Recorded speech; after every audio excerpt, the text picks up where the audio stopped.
m equal to a secant a and y equal to b tan a, then find the value of b square m square minus a square y square plus a square y square by b square m square plus cos square.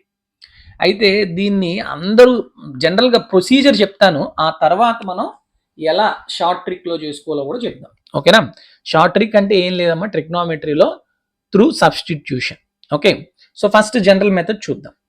B square M square అంటే A secant whole square కాబట్టి A square secant square A minus A square Y square అంటే B tan A whole square అంటే B square tan square A plus A square Y square అంటే A square B square tan square A by B square A square secant square A plus cos square ఏ. చెప్పండి ఇప్పుడు ఈ రెండిట్లోని నేను A square B square common తీస్తే secant square A minus tan square A అంటే ఏంటి 1.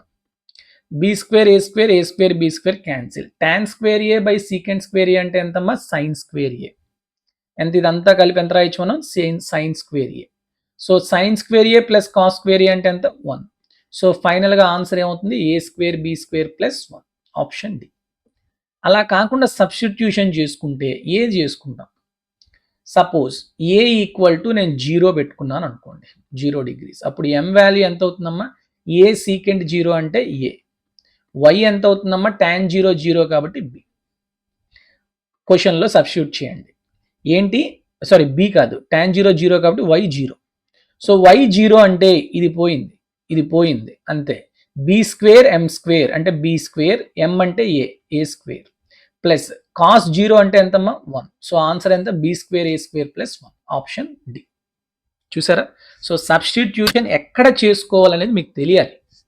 ప్రతిదానికి సబ్స్టిట్యూషన్ పనికి రావు. సో త్రూ ప్రాక్టీస్ ఓన్లీ మీకు తెలుస్తుంది.